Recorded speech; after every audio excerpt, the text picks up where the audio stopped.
Nancy's first husband passed on after a fatal road crash. She was left to fend for their 2 children, and that is when she made up her mind to go to the Gulf to better their lives. Nimehangaika, naenda vibarua saa zingine za kufua. Leo upate, kesho ukose. Maisha ikawa hivyo tu. Na watoto wangu, saa mama mwingine akaja akaniambia, naweza enda Saudia. Kamwambia, She worked under difficult conditions, including surviving on leftover foods from her employer in Saudi Arabia. However, she made it through for 2 years and saved up some money. Akipika, niambia ngoja twende tukule kwanza. Kisha maliza kula, unaitwa uende uchukue vitu, alafu unaambiwa chakula imebaki ukule. Nakula mabakio. Hiyo leftovers zenye wamebakisha. Sasa hiyo unajua wanakula na mkono, hawatumii kijiko. Huyo mama pia, mama yao huyo shosho. Akona vituko, saa zingine unaenda kunini, ameshajichafulia. Umembeba na hiyo wheelchair umpeleke uende umuoshe. Saa zile umeinama tu hivi unaenda kumuosha, unashtukia tu ameshachukua mafibe amekupaka. When she came back to Kenya, she established a meat-selling business. But a man endeared himself to her, made her pregnant, and stole the business from her when she traveled up-country for a burial. The man even introduced her to relatives, whom she later came to discover were not related at all. Nahangaika, hata sasa sijui watoto wangu watasoma aje. Nirudishie tu, hata kama utanirudishia nusu, nipate tu vile nasimama tena. She is now left looking after a 2-month-old baby, alone and with no source of income.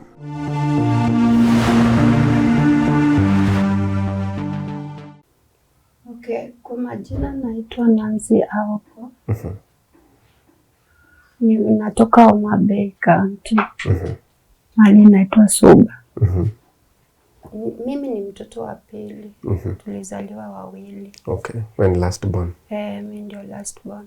Kijana ndio mkubwa. Okay. So wazazi wetu walikufa tukiwa wadogo. Tukalelewa tu na wajomba, uncles. After that nilisoma. Nikamaliza class 8. Nikaenda form 1. So napoenda form 1, huyo angu wangu mwenye alikuwa ananisomesha akafariki. Pole. Kawa sasa shule iliishia hapo. Iliishia form 1. Iliishia form 1. Nikaenda, sasa nikakaa nyumbani. Vile ilifika Disemba. Nikaenda Mombasa kwa aunti yangu. Kwa Mombasa. Sasa huko nikaenda, akanitafutia kazi ya nyumba. Okay. Nikafanya kazi. Sasa hapo ninapofanya kazi ya nyumba, nikapatana na mwanaume. Kabla upatane na yeye, familia yako, wewe uko na watoto wangapi? Familia yangu, saizi niko na watoto 3. Mkubwa, ako 15 years. Mdogo ako 10 years. Huyo wa pili ako 10 years. Alafu huyo mwingine ako 2 months. 2 months. So tuseme tunaweza muita newborn. Yeah, newborn. Congratulations. Sasa umeenda Mombasa, umepatana na jamaa. Tukapendana hapo. Tukaoana. Ala. Kanichukua. Uliolewa kwa mdogo sana. Sasa kanioa, tukaanza maisha tu vizuri. Mombasa? Mombasa. Tunaishi tu vizuri hapo Bamburi. Maisha ikawa sawa tu, nikapata mtoto wangu wa kwanza. Akakaa tena nikapata wa pili. Sasa napopata wa pili, it was 2015. Yeah, 2015. Alikuwa driver wa malori. So saa zingine alikuwa anabeba mzigo anapeleka Uganda anarudi hivyo. So hiyo siku aliondoka kaenda. Sasa kufika Kisumu, before afike Kisumu alipata accident. Kupata accident akapelekwa hapo, ameisha hapo, akapelekwa Aga Khan hospital. Kupelekwa Aga Khan, bahati mbaya akalala siku 2 akaishia hapo. Pole. Hiyo ilikuwa 2015. Yeah, kwa 2015. Kaka kwa mtu wako na wazazi yeye pia. Maisha ikawa ngumu. Kaenda tukamzika. So maisha ilikuwa ngumu juu alikuwa tu mtoto mmoja kwao. Na kwa na wazazi yeye pia. Maisha ikawa ngumu, hakuna mwenye anaweza nipea support. Nikabebana nikaenda kwetu. Sasa kwenda kwetu pia unajua niko tu na wajomba. Na niko na watoto 2 sasa hiyo. Maisha ikawa iendani. Rafiki yangu mwingine nikaongea na yeye, kamuuliza naweza kuja huko kwako nitafutie hata kazi yote. Akaniambia anaweza nitafutia kazi ya EPZ ya kushona. Kamwambia sijui kushona itakuwaje. Akaniambia wana train watu. Kapanda gari kakuja, nikaingia kwake. Kuingia kwake na watoto. Watoto wangu hawaoni sasa. Watoto nikang'ang'ana, wakakaa. Ilikuwa wakati watoto wamefunga shule term 2. Akaenda akanishughulikia hiyo job. Nikaingia job training wiki 2. Unatrainiwa hiyo kukanyaga machine tu, kunini manguo, kukata uzi, vitu kama hizo. Sasa nikapata kazi ya mkono pale after training 2 weeks. Nakata uzi, nilikuwa nalipwa 12,000. Lakini ukifanya hizi overtime inakuja around 15. Nikafanya kazi hapo. Kafanya kazi, ikawa nimeingiza hao watoto wangu shule. Sasa maisha imeanza. Ukuwa bado niko tu huko kwa urafiki yangu. Alinikaribisha na watoto. So ikafika mahali sasa nikamwambia umeshaniweka ya kutosha, acha nianze maisha yangu sasa. Akaniambia sawa. Kaenda nikatafuta nyumba. A single room tu, ndogo 3,000. Nikaanza maisha hapo. Nikafanya hii kazi, nimefanya kazi kutoka 2016, 2017, 2018, 2019. Sasa hiyo wakati wa corona. Maisha ikawa sasa wanasimamisha watu. Kazi haikuwa, watu wa mkono sana. Kazi ikaisha. Kaishia hapo. Sasa nikawa nahangaika tu na watoto, nimehangaika, naenda vibarua saa zingine za kufua. Leo upate, kesho ukose. Maisha ikawa hivyo tu na watoto wangu. Sasa mama mwingine akaja akaniambia, "Naweza enda Saudia." Nikamwambia, akaniambia, "Basi ni sawa, nitaongea na mama mwingine anapeleka watu." Ulikuwa unajua anything kuhusu Saudia, kazi ya huko ama? Ninajua tu watu wanaendanga huko, wanafanya kazi ya nyumba. Ndio tu but sijui zaidi. So akaniita weekend nyingine tukaenda kwa huyo mama, tukaongea na huyo mama, akaniambia huko hakuna pesa unatoa, nitakushughulikia kila kitu uende. Akanipeleka Tao, akanishughulikia kama miezi kama 4. Passport ikakuja. Sasa safari simeanza. Sasa hapo ni 2021. Okay. Ilikuwa mara yako kupanda ndege, sio? Sikuwahi panda. Hata hiyo airport ni kama sikuwahi fika. Mara yangu ya kwanza. Tukaenda group. Tulienda group kama 30. Watu kama 30. Kila mtu na mtu wake, boss wake. Tukaenda, tukafika pale Riyadh Airport. Sasa ukishafika pale kila mtu anaenda kivyake. Juu boss wako ndiye anakujia. Sasa mimi nikufika pale nikachukuliwa na boss. Tukaenda mpaka nyumbani kwake. Alikuwa anajua Kizungu, wewe pia anajua hiyo broken tu, tunaelewana tu hivyo. Hizo broken. Hata yako pia ni broken. Bora tunapatana. So, hapo sasa ndio kazi inaanza. Kazi, hebu tupigie picha hiyo kazi. Ulienda ukapata ni kazi ya aina gani? Yani ilikuwaje? Vile nilichukuliwa Riyadh, tukaenda like 2 hours. Kafika nyumbani. Sasa kufika kule nyumbani, kapata nyumba ni kubwa. Uko umezoea kama hiyo? Hata sijaiona.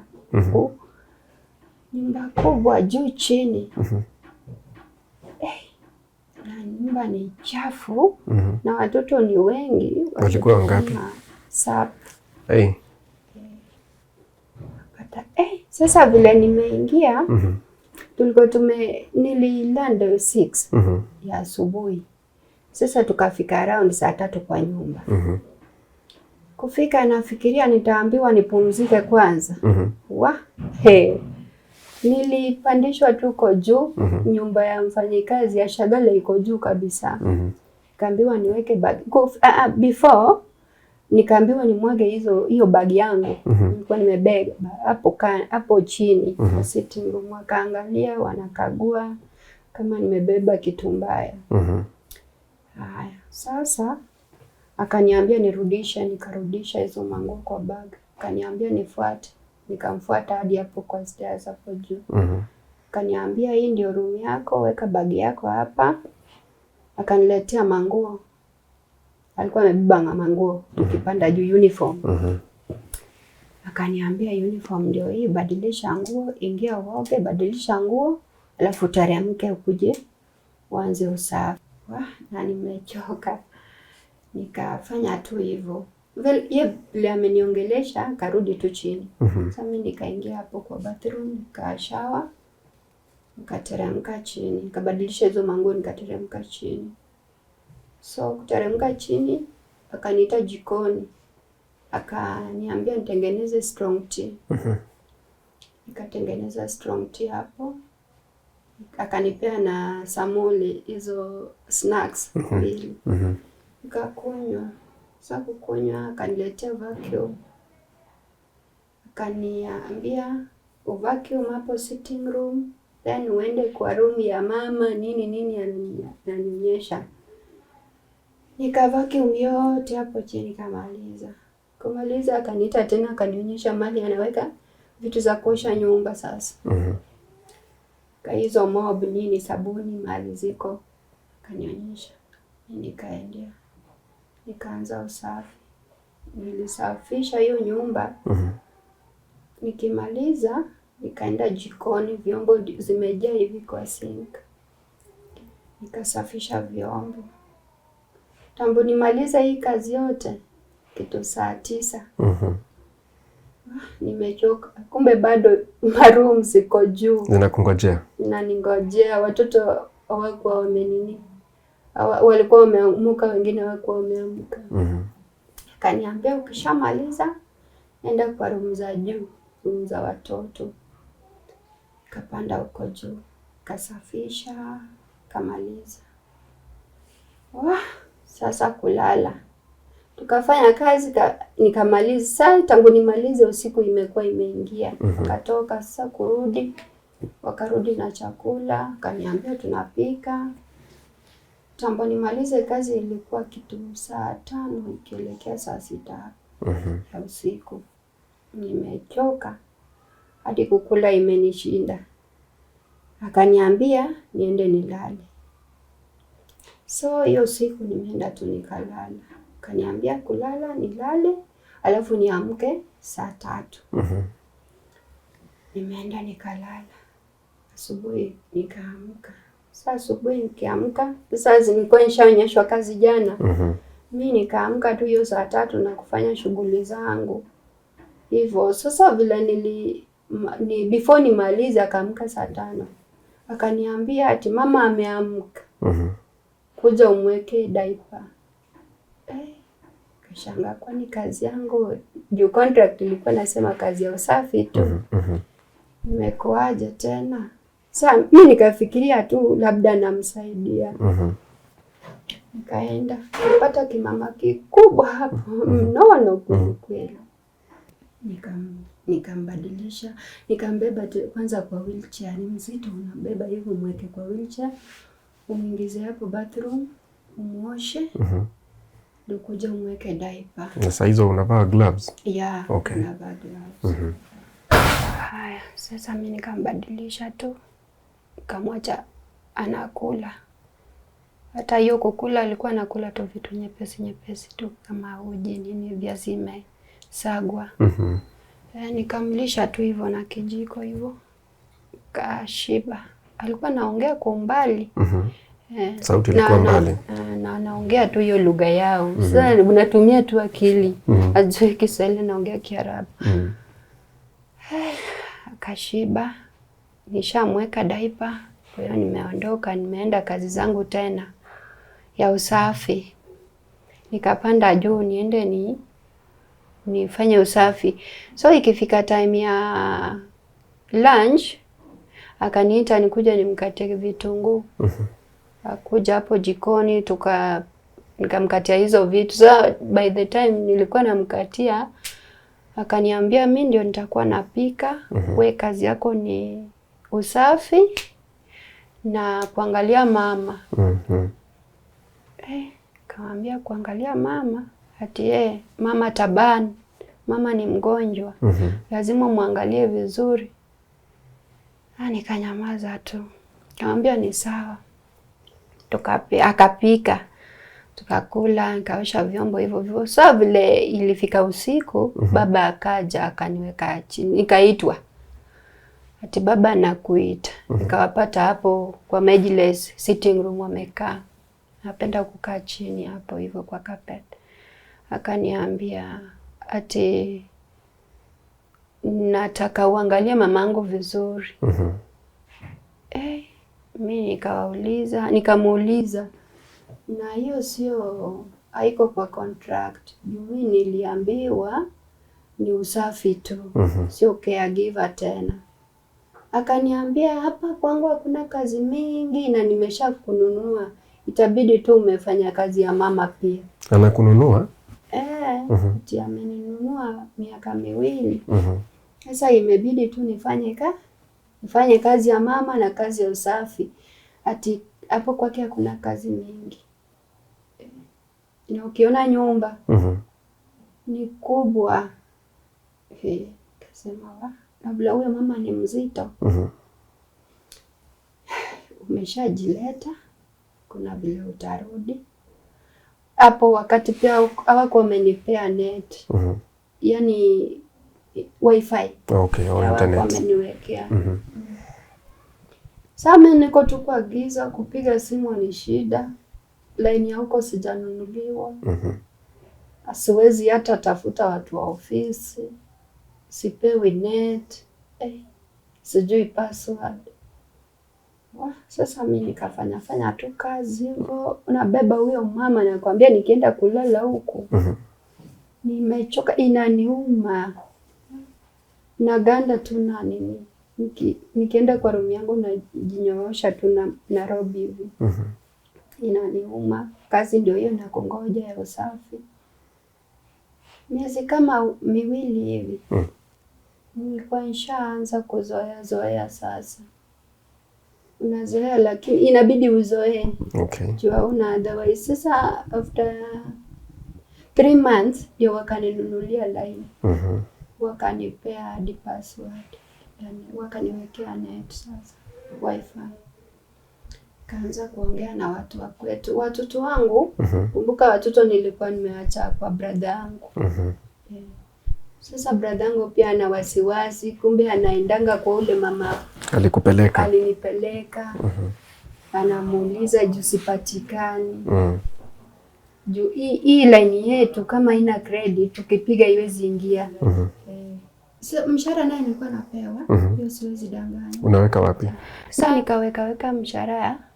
Nilikuwa nalipwa 900. Nikaweka mshahara ya 3 months. Sasa hiyo siku nikawekewa net, nikanunuliwa line. Kesho yake nikawaambia baba nipeleke benki. Ndio nikapelekwa Western Union. Nikapigia nikaweka pesa, nikawekea brother yangu. Kumwekea brother yangu nikarudi. Sio ndio nimtafute nimwambie kuna pesa nimetuma through Western Union. Kesho uende uchukue. Kaniambia wewe nimekutafuta muda mrefu. Kiwa na wasiwasi naomba Mungu nini. Kaambia niko mzima lakini sio rahisi. Sio rahisi kabisa. Nahangaika. So 3 months mama alikuwa mzuri. So, hata kama kazi ni mingi lakini alikuwa chakula unapewa. Hiyo time ya kulala pia unaweza pata. After 3 months sasa. Za mwezi wa pili. Wakati before alikuwa akipika, akimaliza tu kupika hivi, ananiambia lete sahani yako. Umetengewa sahani, kijiko, kikombe yako. Hiyo unaosha tu unaweka kando. Usichanganye na zao. So ikafika mahali akipika, niambia ngoja twende tukule kwanza. Kisha maliza kula unaitwa uende uchukue vitu alafu unaambiwa chakula imebaki ukule. Nakula mabakio. Hiyo leftovers zenye wamebakisha. Na sasa hiyo unajua wanakula na mkono, hawatumii kijiko. Hiyo kitu ilikuwa inaniuma. Na inabidi juu konja umefanya kazi, inabidi ukule. Sasa si imechanganyika? Kama ni mchele na kuku, wanapenda mchele na kuku ama nyama ya ngamia. So wanachanganya tu hivyo. Kisha baki inabidi tu umekula juu uko njaa. Ukiacha utakula wapi? Na unafanya kazi. Huyo mama pia, mama yao huyo shosho. Akona vituko saa zingine unaenda kunini? Ameshajichafulia. Umembeba na hiyo wheelchair umpeleke uende umuoshe. Saa zile umeinama tu hivi unaenda kumwosha. Unashtukia tu ameshachukua mafibe amekupaka. Kwa nini? Yani anajifanya ni kama akili haifanyi kazi. Ukimwambia nitakupiga anakuambia kijana wangu atakuua vile aliua ule mfanyikazi mwingine. Anakuambia hivyo. Hiyo kitu ilikuwa inaniuma. Na sasa hiyo mama ni mzito. So ikawa hivyo tu mimi nikavumilia nafanya tu. Saa zingine huyo baba akikuja mama anaanza tu kulia. Huyo mama mzee. Shosho. Anaanza tu kulia. Akianza kulia kijana yake akiona kijana yake ndio anaanza hizo vituko.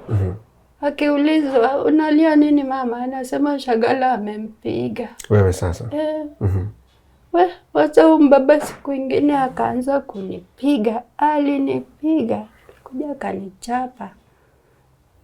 kanichapa kaniambia unapiga mamangu. Nikamwambia hii nyumba iko na CCTV. Siangalie. Juu hiyo room yao walikuwa wameweka CCTV. Hiyo room ya shosho. Walikuwa wameweka CCTV. Siangalie. Huyo shosho anasema tu vitu zenye sijasema. Ati mamangu hawezi danganya. Lazima tu umempiga. Unajua huyu mamangu usimpige nilikuleta hapo uangalie mamangu. Nikamwambia mimi kazi yangu haikuwa ya caregiver, ilikuwa ya usafi. Kaniambia Aisha ninunua itabidi nifanye alinunua miaka 2. Itabidi tu nimefanya. Na hakuna mahali ninaweza enda. Na nikienda nikijaribu kutoka hapo ataniua na hata sitapita airport. Ananiambia hivyo. Sasa ni vitisho. Nilihangaika. Sasa mwezi tena inasonga, mamiezi zinaenda tu. nikamaliza mwaka moja. Pesa bado unatumia? Pesa nao wana shida. Pesa nao wana shida kabisa, wanakutumia. Muda ikifika wanakuletea tu cash. Alafu ukitaka kwenda bank wanakuambia. Unawaambia wanakupeleka kwa bank wende utume. Ulikuwa unatumia brother yako afanyie nini hiyo pesa? Angalia watoto na zingine aniweke. Okay. Na brother yangu alikuwa mzuri, hakuwa anakula. Ukimwambia tu tumia hata kama ni 20 hivi na hivi na nimebaki uniweke, hata uchukue zako 3,000 za matumizi hivyo. Alikuwa ananiwekea tu, hakuwa iguza hata pesa yangu. Okay. Nikakuja nikakonda sasa. Mwili inaniuma huku, hiyo kubeba shosho, ukimweka wheelchair, ukimbeba ukimweka kwa bed juu ni mtaezi tembea.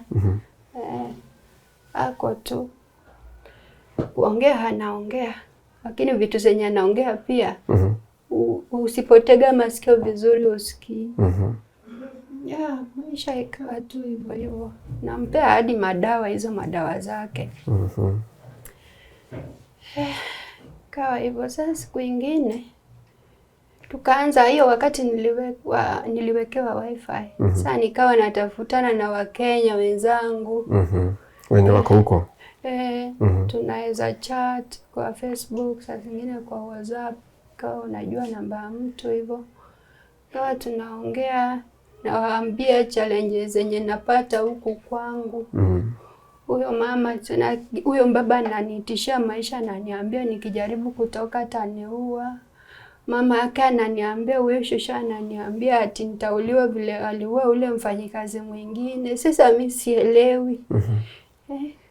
Hiyo kitu ilikuwa inanipea uoga. Basi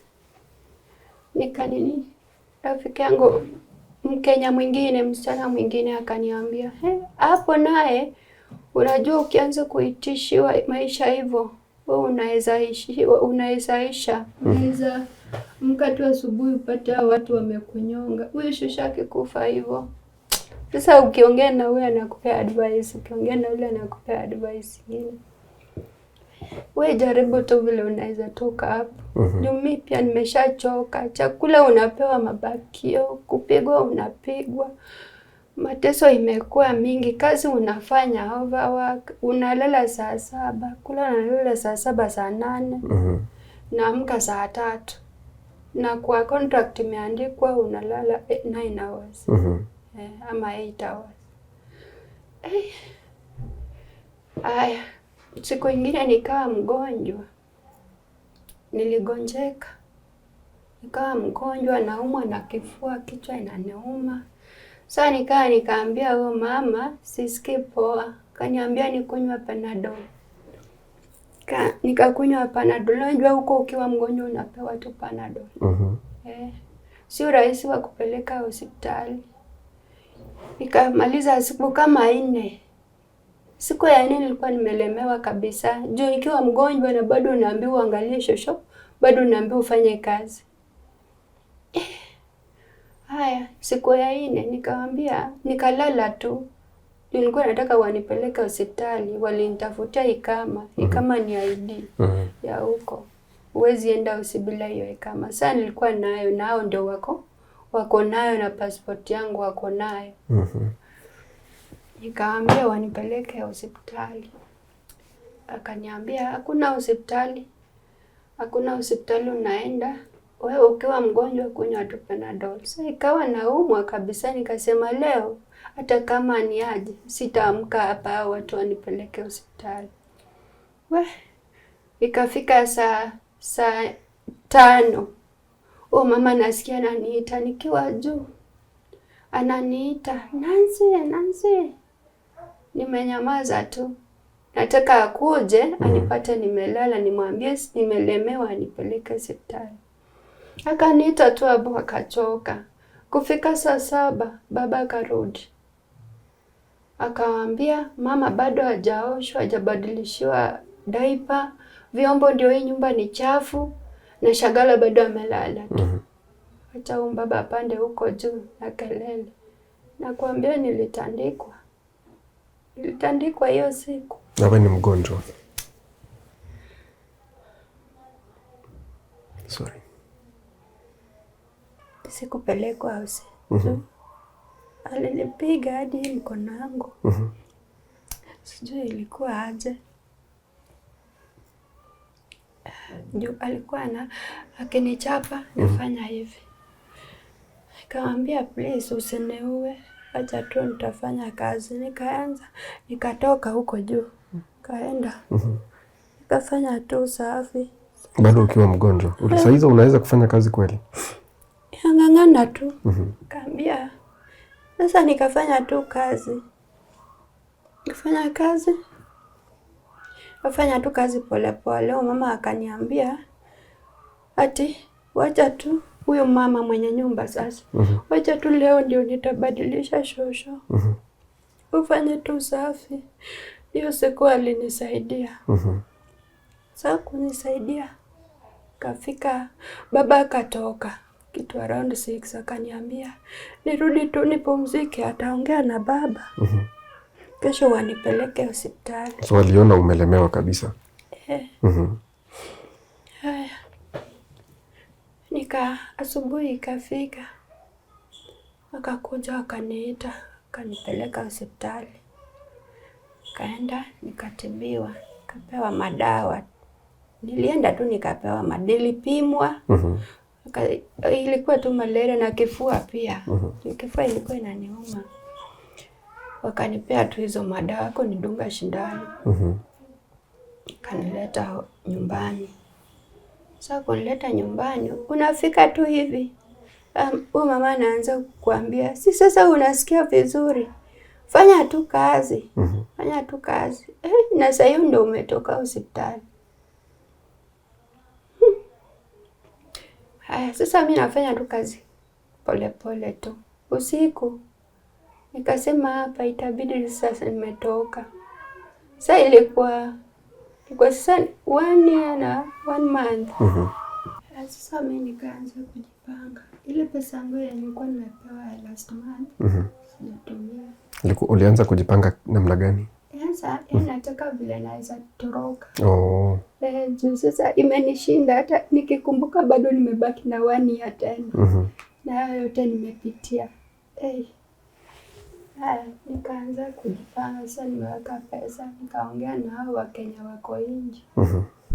Ilibidi nitoke. Ulitoroka? Ulitoroka namna gani? Nilingoja tu, unajua walikuwa walikuwa wanaamka late. Sasa niliamka tu asubuhi. Kuna msichana mwingine Mkenya. Akanitumia location mahali yako. Kaniambia huko nje hata ukiwa bado unaweza pata kazi. Sikujua mimi akili yangu nikajua ni kazi ya nyumba tu bado. Ati kuna wenye wanatafutia watu kazi wanaitwa madalala, maagent wa huko. Nikajipanga, kanitumia location. Kaniambia Wakenya ni wengi huko. Wenye walikuwa wanateseka kama wewe na walitoroka sasa wako sawa. Mimi pia ni mmoja wao. Si akanitumia location.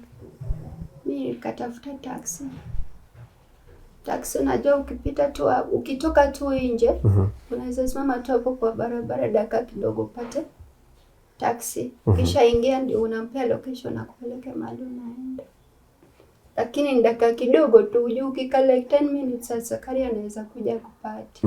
Sasa mimi nimevaa tu ya baya black hiyo nikajifunga. Nikatoka tu pole pole. Kumbuka wako na ikama yangu, ID yangu na passport. Nilitoka tu hivyo. Kama mtu anaenda kutupa isbala, nitakataka. Nikabeba hiyo juala, takataka tulikuwa tunaweka nje ya gate. So nikatoka tu na hiyo juala black nikijifunga hivyo. Nikasimama tu. Bahati mzuri hata sikusimama dakika 5. Nikaona taxi. Akakuja akasimama kwa mguu yangu. Kaniuliza unaenda? Ambia nikaingia. Hivyo ndivyo nimeenda. Sasa uliacha passport na ID? Nilichukua tu simu yangu. Na manguo nimeacha kila kitu. nimeenda. Kuenda wewe msichana akanichukua. Alinipea location. Kaenda hadi mahali wanaishi. Mzuri tena nikapata Wakenya wengi, wanaishi watu wengi karibu wasichana 6 kwa nyumba na huyo mama mwenye nyumba. Nikafurahia, tunaongea Kiswahili, wananiambia pole nini. Mama akanikaribisha tu vizuri, kaniambia hapa pia tunatafutia watu kazi. Mimi hizo madawa zangu nilikuwa nimebeba, hiyo nilipewa hosi. Nikameza madawa kama wiki moja. Ikawa at least napata nafuu. Yeah. Chakula unapewa. But sasa kumbe hapo maisha ni yako. Kila kitu unajilipia. Chakula unalipa kwa siku unalipa 10 bob. 10 real. Hiyo ni like 250, 300 hapo. Unalipa ndio upewe chakula. Nyumba huku unalipa 1,000 after 6 months. Hiyo ni around 30k. Sasa hao wasichana zioni wakienda kazi. Usiku ukifika wanavaa vizuri, wanatoka. Wanaenda party, wanaenda istra. Sasa mimi nikauliza huyu mwenye alinileta. Nikamuuliza, na kwani mnaenda kazi saa ngapi? Akaniambia ati hapa tunaendanga part time job. Tuendangi job za kuishi. Ambia part time jobs. Aje sasa. Ati si tunaitwangwa job za compounds. Ukienda unafanya kazi ndio wewe umepewa 300 yako unarudi nayo. Kwa mwezi unapata umetengeneza pesa mingi kushinda hiyo 900 unalipa huko ndani. Watu wa ndani hawana pesa. Kasema kumbe labda inaweza kuwa deal poa. Kumbe hao wasichana hata wanini hawafanyi hizo job. Niseme aje, wanajiuza. Wanajiuza. Huyu mama anajifanya ndalala, ni agenti yao. Anawatafutia wanaume online. Sasa akitafuta uende na huyo mwanaume umletee zake, ubaki na zako. Unagawana 50-50. Sasa nimepona sasa. Wiki inaanza, tumeanza wiki ya 2. Kamwambia saizi sasa at least juu kukaa hapa no income, mimi niko na watoto. Naweza enda na usinitafutia kazi ya nyumba kubwa. Sasa at that point haujui hiyo kazi yenye wanafanya. Bado kumbuka ule msichana alinileta, aliniambia wanaenda part time jobs. Sasa mimi nikamwambia anitafutie ama nitafutie ya kuishi. Sana ya kuishi. Ndio mimi sitaki kulipa rent. Nataka tu ya kuishi nimalize hiyo miaka yangu 1 imebaki, mimi rudi nyumbani. At least nikuwe na pesa. Akaniambia, "Kwani wewe hutaki kutengeneza pesa?" Kamwambia, "Si ndio nimekuambia unitafutie job." Akaniambia, "Hapana, wewe unapenda tu kazi ya ushagala." Jamani. Kwani huko nje mnafanya kazi gani? Hapo sasa nikaanza kufunguka akili. Juu wananiambianga saa zingine wananiambianga ati wanaendanga tu kutembea kwa mall, wanarudi. Kumbe hao wasichana wanaendanga istra kudance huko sherehe. Ndio wapate wanaume ama hao wenye wametafutiwa online. Hivyo ndivyo umeishi. Akaniambia, ingia kwa app. Hapa kuna pesa. Kaambia kwa app, sikuelewi. Ate akaniambia, kwani Lilian hakukuelezea? Lilian sasa ndio alinipea location ya kuja hapa. Nikamwambia mimi aliniambia ni job, nikajua ni job ya shagala. Akaniambia, hiyo pia ukitaka, lakini sana mimi nawatafutianga job za app. ndio ziko na do. Uende tu mwanaume, uende na mwanaume au Warabu sana sana ukienda nao watakupea 500, 1000. Hiyo kwa mwezi umetengeneza pesa ngapi? Si pesa mingi sana, inashinda hiyo 900 huko. Unaenda kutafuta huko ndani. Nikamwambia mimi tangu nizaliwe sijaifanya kazi kama hiyo, hata sijui ninaweza anzia wapi. Na si huko nilisikia ukienda na Mwarabu utauliwa. Juu tulikuwa tunaambiwa tukiwa hata kwa class training huku Kenya. Ati heshimu mwanaume Mwarabu. Ukicheka tu na yeye mke wake atakunyonga. Sasa nilienda na yeye kitu kwa akili yangu. Akaniambia kwani bibi yake atakupata wapi? Sio pia wanatafuta tu, wanapenda African sana. Ni pesa mzuri. Nikamwambia hapana. Sasa tukawa tunasumbuana wiki ya pili. Mimi nimekataa. Huyu mama akawa ameboeka na mimi. Juu pia nimekaa ile pesa nilitoka na huko nje bado. Huko ndani ndio bado natoa ya chakula, no income ya kutoka ndio iko. Nikamwambia sasa itakuwa aje? Ate mimi huku hizo job za part jobs hata zipatikani rahisi. Hii itabidi tu umekaa hata kama ni miezi miwili. Tukitafuta tu, lakini usiweke kwa akili yako zitapatikana haraka. Nimeishiwa na nguvu vile nimesikia hivyo. Nikaambia Lilian, kwani ulileta wapi? Akaniambia, huku nje ni kuchanuka mama. Mbona wewe hutaki kutengeneza pesa? Akaanza kuniambia yeye hii job ameshanunua nayo shamba, sija nataka kujenga. Nikamwambia Lilian, dadangu, mimi sijawahi na sitawahi. Kumbuka mimi ndio mama, mimi ndio baba. Na nikikufa huku sababu ya mambo kama haya, hata wazazi wangu wakonitoa bodi yangu huku. Hawako. Sitaweza.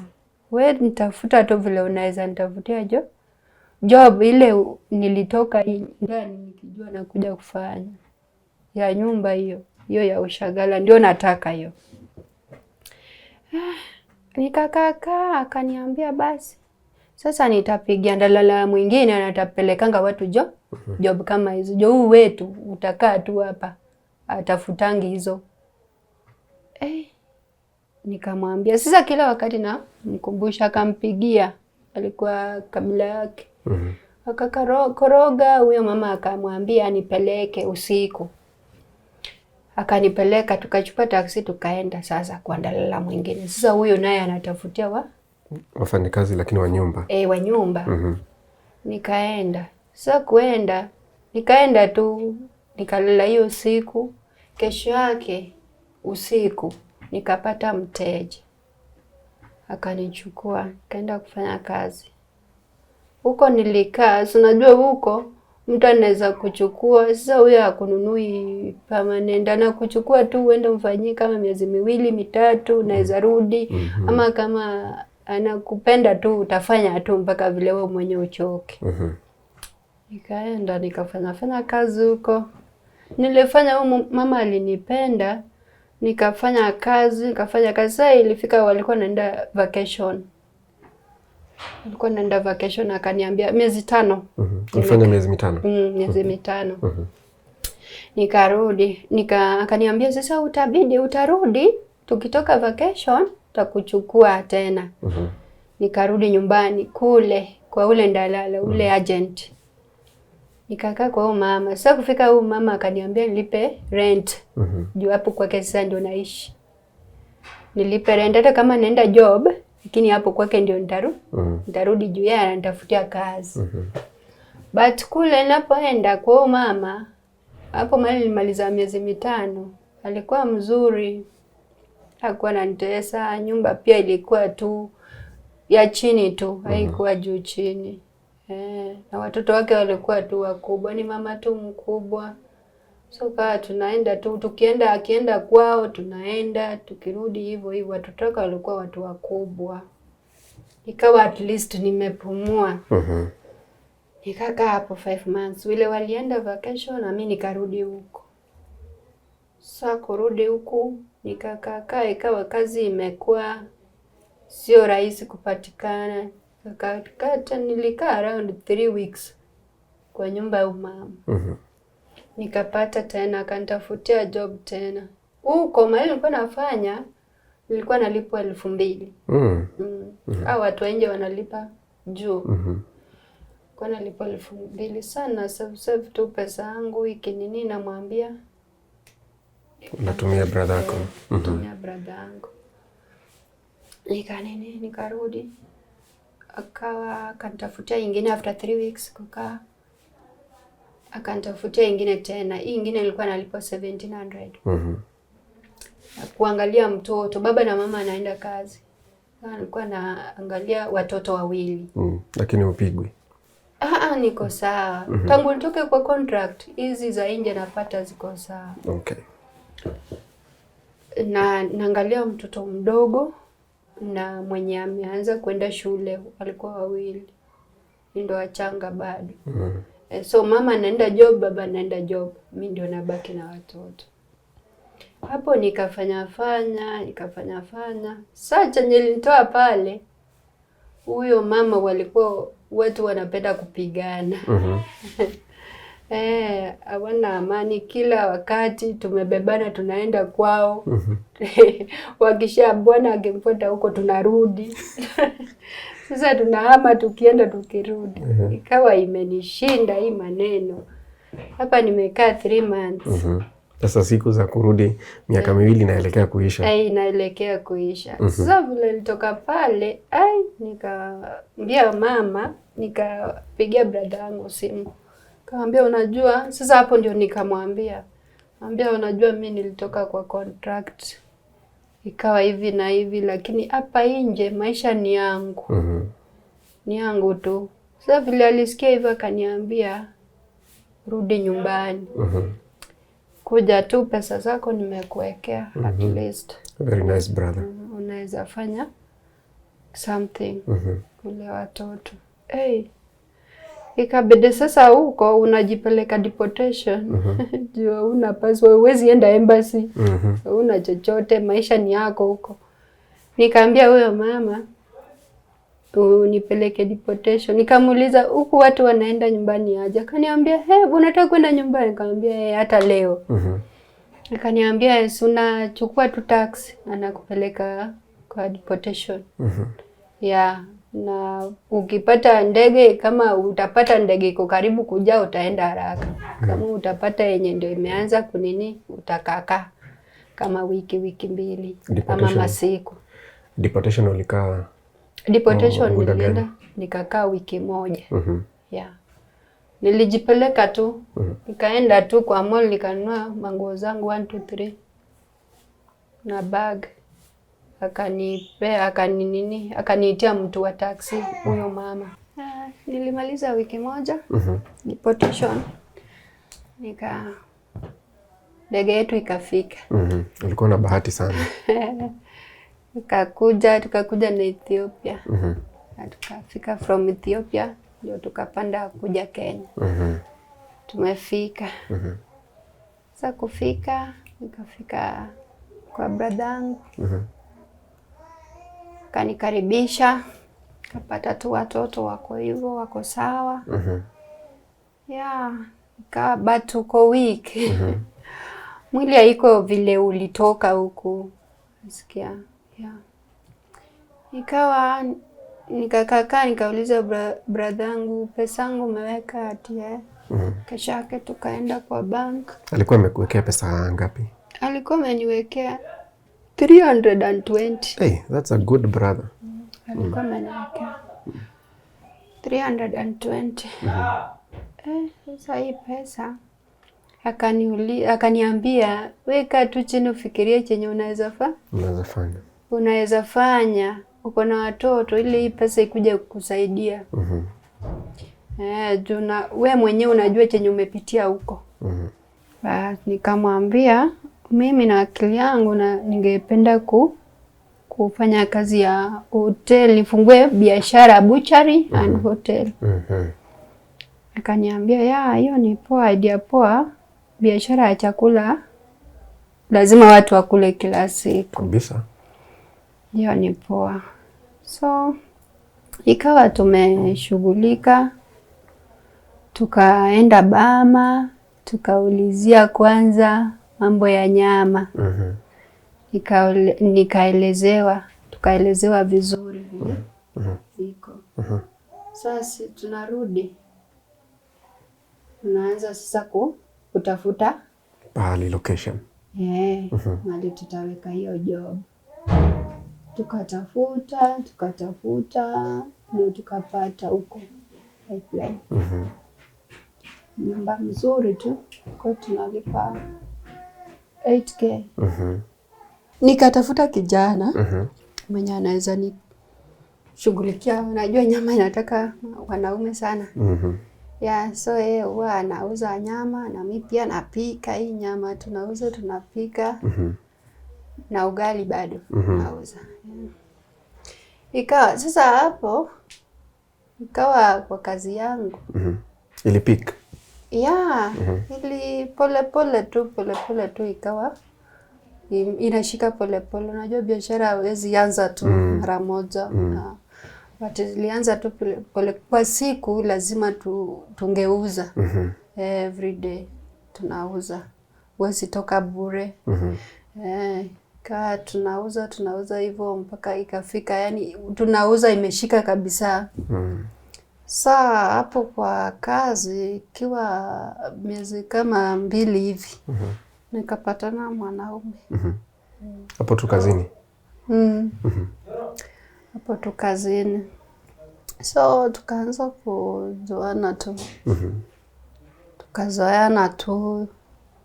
Hii kuongea, unatoka wapi, nini. Kawaida wanaume kaanza kunitongoza. So kunitongoza na pia mimi niko peke yangu. Ukatongozeka. Kaingia box. Kaingia box. Kuingia box. Alikuwa ameniambia ana familia. Ako nayo? Aliniambia hana. Hana. Hana familia. Ati walidivorce. Juu alikuwa tu mtu machua. Okay. So nikasema basi ni sawa. Tukaanza kupendana hapo hivyo. Tukapendana hivyo. Ikawa sasa hadi amechukua hii kazi yangu kama yake. Tukawa tumeagree tuishi pamoja. Hiyo wakati hatukuwa tumeanza kuishi. So ndio tukatafuta nyumba huko. Akaniambia kuna watu wetu huko saidia umoja. Naweza enda tukae, at least tukae na karibu na watu wetu. Akakuja akatafuta nyumba huku. Akalipa. Ya nyumba alilipa na pesa yake. Maisha ikaanzia hapo. Sasa move in kama bibi na bwana. Bibi na bwana. Watoto wangu anaambia tu watoto wamuita baba. Watoto sasa wamemzoea. Juu mimi tangu nipate ile msiba ya baba yao sijai wa introduce kwa baba mwingine. So watoto wanamuita tu baba hivyo. Tukazana tu bibi na bwana, tunafanya mambo zetu. Watu wetu wanaweza ongea na watu wetu, ule brother yangu, ule uncle yangu wa nyumbani. Nikaambiwa, nikafikiria nimepata mtu ambaye ako serious na maisha. Sasa sikuwa iona tabia yake yote mbaya. Akanipeleka hadi nyumbani kwao. Akaniintroduce kwa mama yake. Ilikuwa ni kaunti gani? Kakamega. Okay. So tukaenda tukapata mother-in-law huko. Aliniambia huyo ndio mama yake. Na mama akanikaribisha, tukalala siku 2 tu. Karudi Nairobi. Kurudi Nairobi. Saa tukaa huku, alikuwa ananipelekanga huko chini, ati huyu ananiambia ati ndugu yake. Ati huyu ndio mkubwa. Mkubwa wake. So tunaendanga tu tunapata huyu. Kama brother yake. Tunaenda tumeaienda mara kama 2-3. Tunakaa aniita tu shemeji. Kafikiria nimepata mtu ambaye hata tulikuwa tunapanga sasa aende ajue nyumbani kwetu. Sasa kwa hiyo wakati ya relationships ndio nikakuja nikashika ball. Nikakuja nikapata mimba. Hapo ikiwa mimba iko na 5 months. Akaanza kulala nje. Sasa kulala nje, anarudi asubuhi kama amelewa. Aniambia ati sijui alikuwa na ndugu yake. Ndio alimpeleka kwa klabu akakunywa hadi akajisahau. Asubuhi kafika. Na nikimpigia simu saa zingine haishiki, saa zingine akishika ananiambia anakuja, ako tu na marafiki. Anakuja tu. Saa zingine hashiki. Sasa mimi nikafikiria kawaida wanaume, saa zingine mtu anaweza spend time na marafiki. Tukakaa tu. Saa zingine tunakosana, tunaelewana. Hivyo maisha ndoa unajua vile inaenda. Sasa tukaa tu hivyo tu. Hata saa zingine nikigombana ananiambia na kuelewa tu juu vile uko hivi. Mtu akiwa mjamzito anaweza kuwa na kisirani saa zingine. Ndivyo alikuwa anakuambia? Alikuwa ananiambia. So ikawa mimi nimelemewa, nakaa tu nyumbani, ndiye anaenda job. Sasa pale kwa butchery. Pale kwa butchery. Anaenda job. Mimi nabaki nyumbani, saa zingine nikipata nguvu naenda. Saa zingine nikichoka na tulia tu kwa nyumba. Ikawa sasa yeye ndio mwenye hiyo kazi, niseme hii. Kazi ni yetu sisi wote. Jua kwa na job. Kaka. Sasa vile ilifika Oktoba ya juzi sasa 2025. Anko yangu amekufa. Pole. Sasa huyo ni mwenye alikusaidia kukulea ama? Lazima ningeenda tu. Sasa kuenda akaniambia sasa hata kama sio job tungeenda tu na yeye ndio nirudi, na wewe ndio nirudi. Lakini wacha tu wewe enda tu, naweza kuja siku ya mazishi. Mimi ndio huyo. Sasa huyu msichana wangu mkubwa akawa kwa brother yangu. Na huyu kijana wa pili tukaenda na yeye mazishi sasa. Sasa yeye na mimi na mimba yangu tukaenda nyumbani. Nyumbani tukakaa like 2 weeks. Nikarudi wiki ya 3. Wiki ya 3.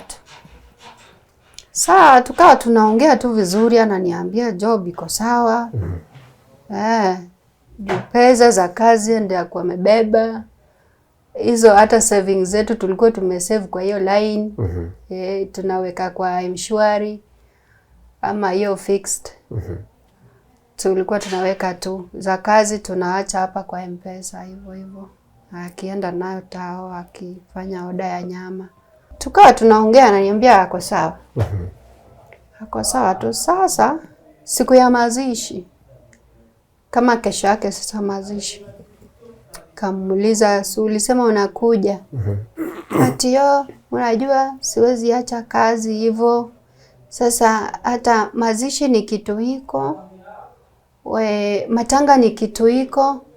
Sasa we rudi tu, ukishajifungua nitapanga vizuri, nikuja nione au my in-laws vizuri. Matanga ikiisha, ukishajifungua tutaenda tu, tutarudi tu na wewe usijali.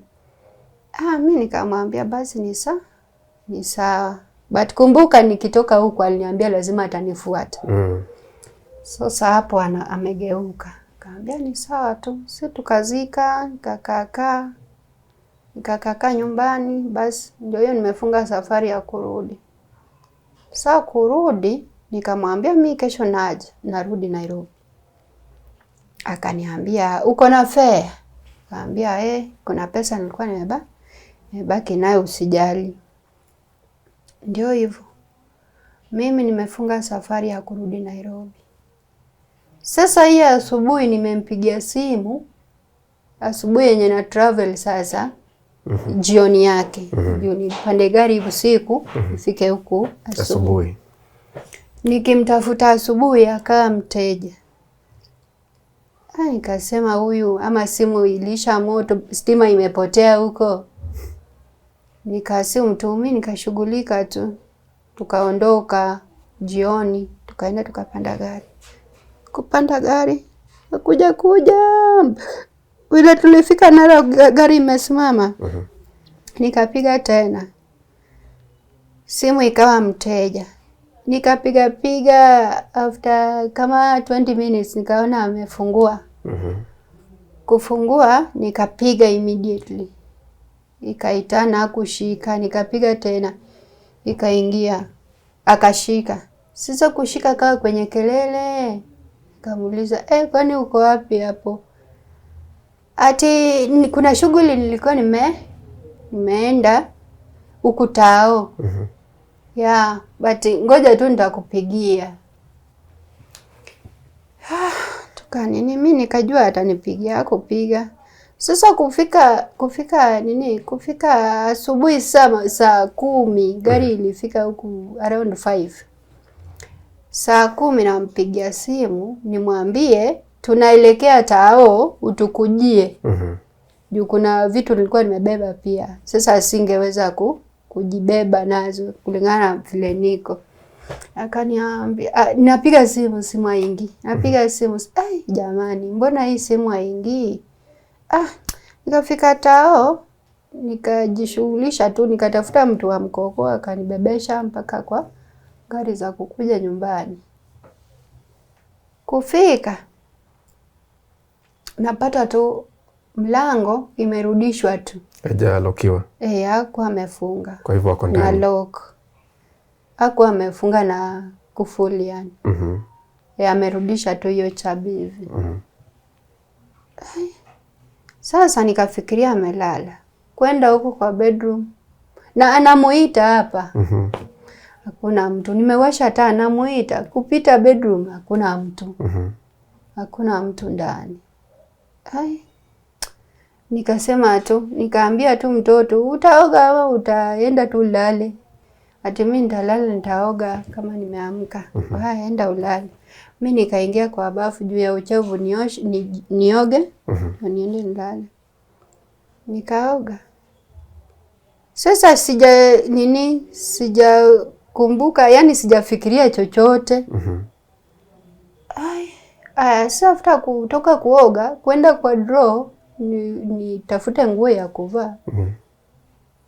Naona manguo zake haziko. Okay.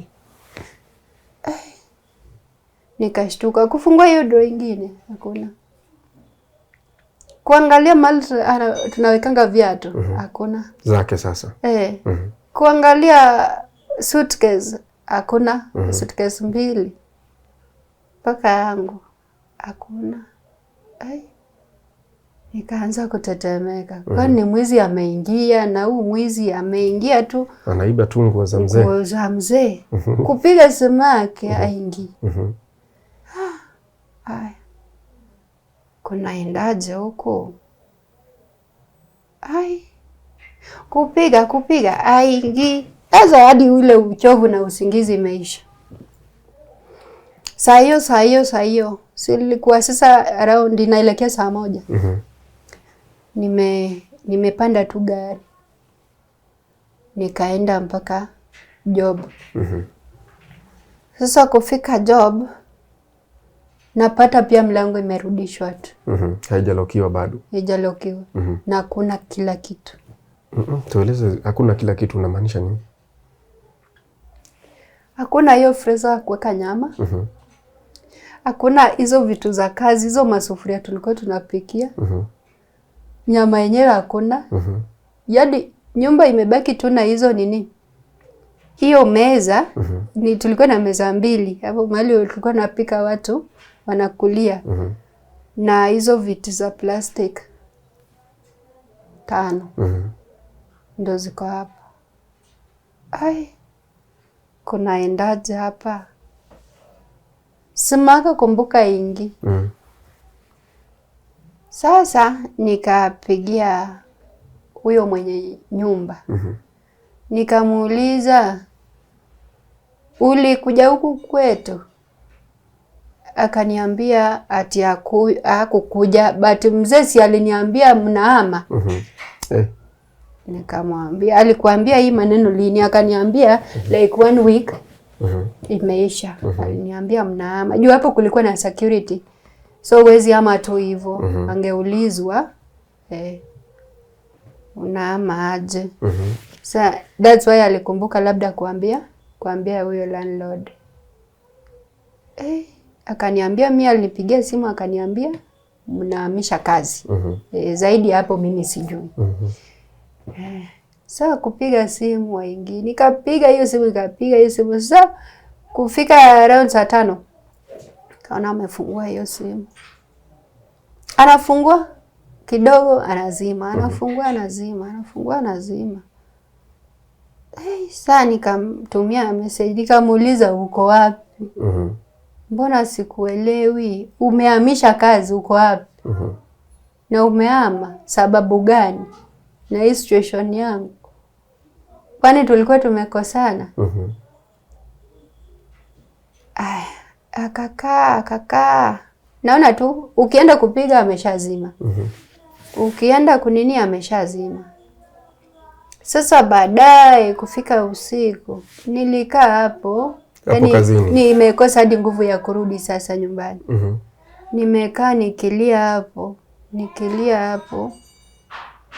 Nikauliza neighbor wetu mwingine hapa alikuwa na duka. Akaniambia hata mimi niliona akiama juu. Sasa amehamisha kazi kabla siku 3 mimi nirudi.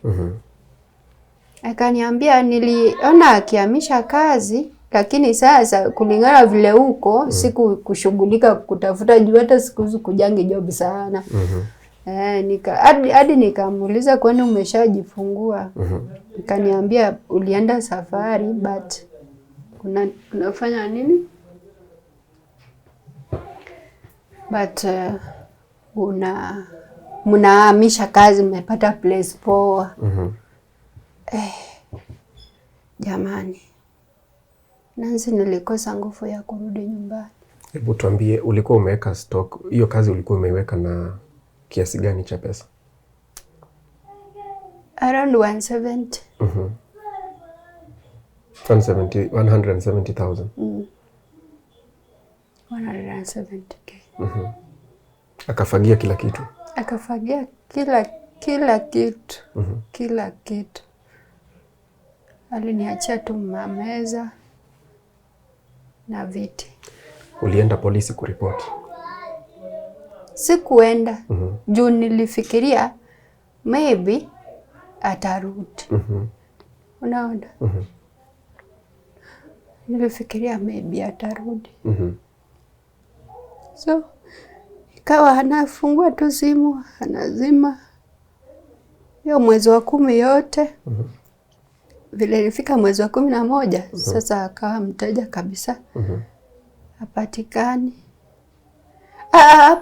Hapo vile nilimtumia message kumuuliza ako wapi. Usiku ndiye akanijibu. Alinijibu ati niache kumpigia simu. Yeye ako na familia. Sasa ndio anakuambia ako na familia.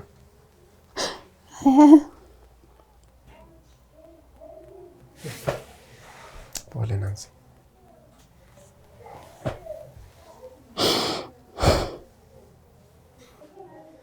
Amebeba vitu zangu, kila kitu ameenda nayo.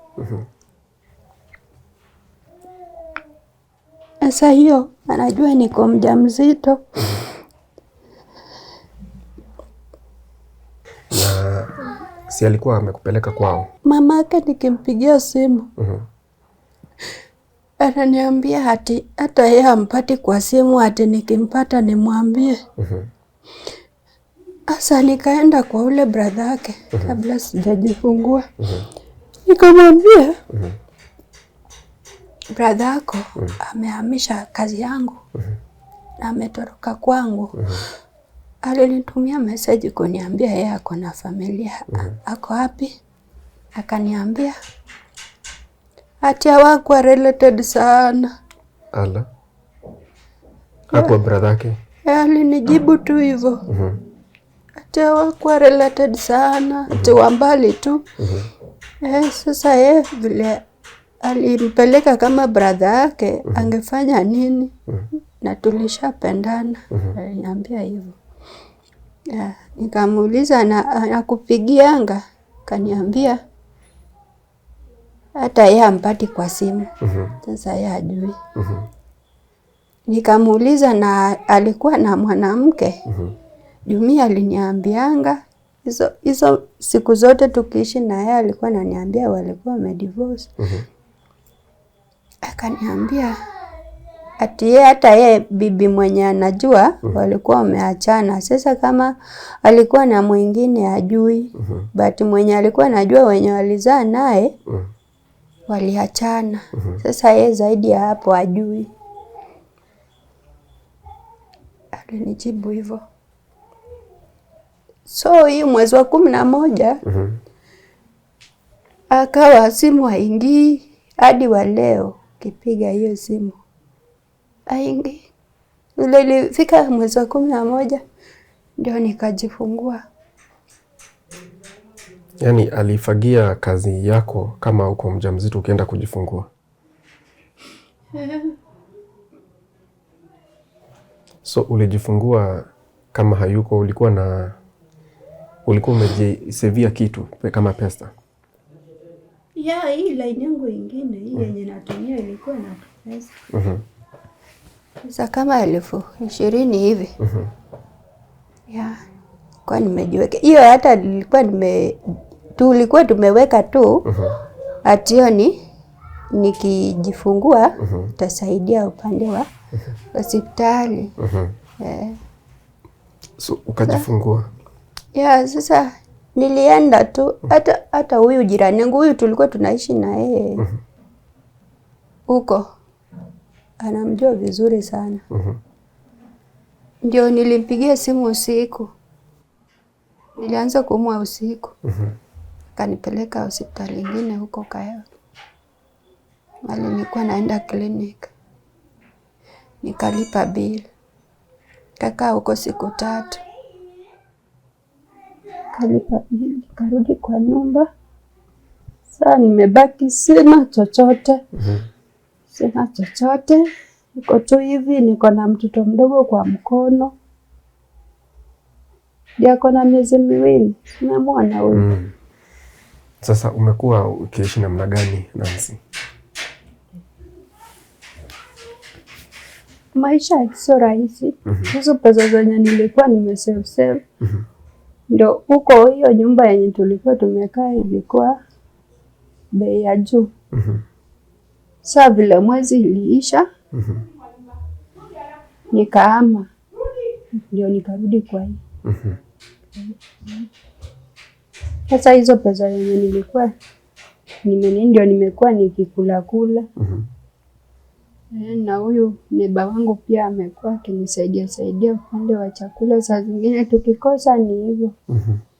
Tunalala tu. Na watoto bado uko na wale wengine wawili? Wako. Wako shule. Hata jana alikuwa amefukuzwa huyo kijana huyo wa pili. Nikapigia mwalimu simu nikamwambia bado sina pesa. Kipata nitaleta tu. Na sijui nitapata wapi. Sasa umekuwa namna gani? Maisha imekuwa namna gani? Ijakuwa rahisi, nateseka. Sababu uko na mtoto mdogo. Niko na mtoto mdogo wa 2 months. Niko na wawili wakubwa wako shule. Sina kazi. Sina mtoto anaweza nisaidia. Labda neighbor wangu saa zingine ndiye aniletee chakula. Nikikosa ni hivyo. Hata juzi tulikuwa tumekosa hadi pesa ya mboga. Akaniambia, ngoja nitakuletea. Jana yeye akakuja akaniletea unga moja. Na ndiye akaniachia 100 tununue mboga. Sina chochote. Pesa hizo zenye nilikuwa nimesave ndio hiyo. Nimetumia imeisha. Sasa sijui from there kuanzia sijui itakuwaje. Juu sina mtoto ambaye nategemea. Vitu za nyumba? Vitu za nyumba nilikuwa nimeuza. Msichana mkubwa si anaingia shule. Alikuwa anaingia hiyo form 1.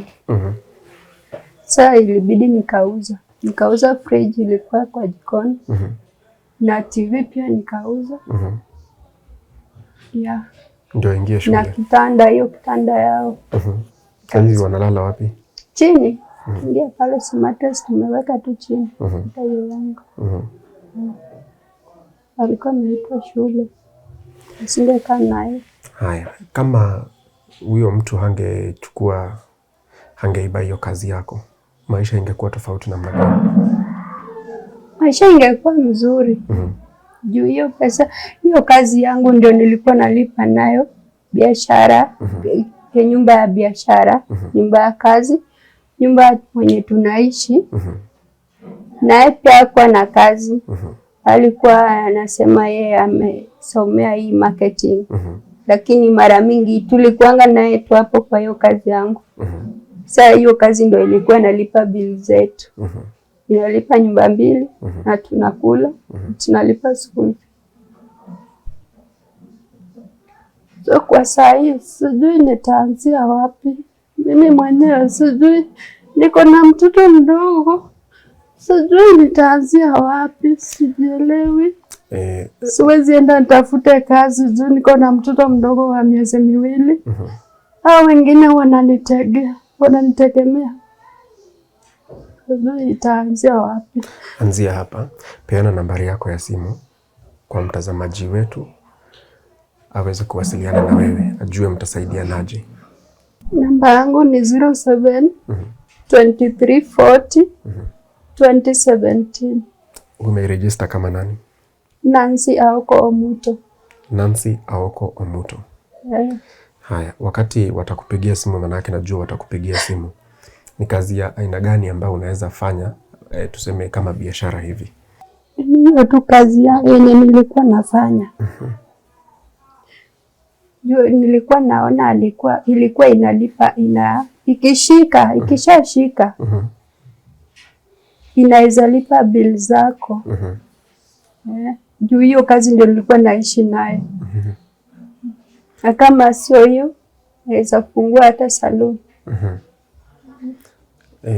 Unaona kweli kama ulikuwa betrayed, alikubetray sana? Juu mimi mwenyewe najua ukikosana na mtu unaweza sema hatujakosana. Yenye naweza sema tulikuwa tumekosana. Ndio akangoja niende nyumbani afanya hivyo. Tumeelewana hadi yeye mwenyewe ndio akanipeleka stage. Nikaenda matanga.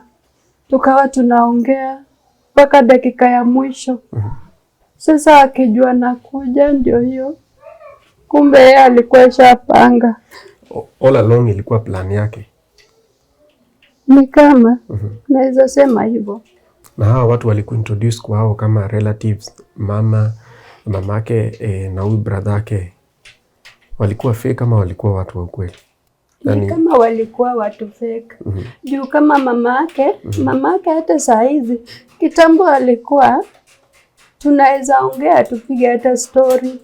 Sasa tangu huyo kijana wake atoke, Nikimpigia simu saa zingine unaweza pata achukui. Hata hiyo wakati nilijifungua nilikuwa nataka kumwambia nimepata mtoto. Hakushika simu. Alikaa siku 2 ndio akakuja akanipigia simu akaniambia ati niliona ulinitafuta. Ulikuwa unasema aje? Nikamwambia nilipata mtoto ya kijana wako. Akaniambia ni sawa, na huyo kijana wangu unamsikia? Nikamwambia simu yake bado mteja. Akasema si atapatikana tu, atarudi tu mle watoto pamoja. Na kakata simu. Wamekusikia. Na huyo ndugu yake pia vile aliniambia hivyo. Sasa akishika simu naweza piga alafu akishika tu. Nini hata mimi sijampata, yani hata kusalimia hiyo ndo anakuambia. Hata mimi sijampata, bado yako mteja. Labda simu iliharibika. Na anakata tu simu. Uko na ujumbe gani kwake? Jumbe yenye naweza mwambia. Nakuomba tu Leonard, mahali huko. Nakuomba tu rudishe pesa zangu. Rudishe tu pesa zangu niendeleze maisha yangu. Kama ulikuwa unajua umechoka na mimi. Nirudishe tu juu ni pesa yangu. Jasho yangu. Nilikuwa nahangaika Uarabuni nipate vile nalea watoto wangu. Watoto wangu ni watoto wa marehemu, ni yatima, baba yao alikufa. Pole. Sina mbele, niko na mtoto mdogo pia. Pole Nancy.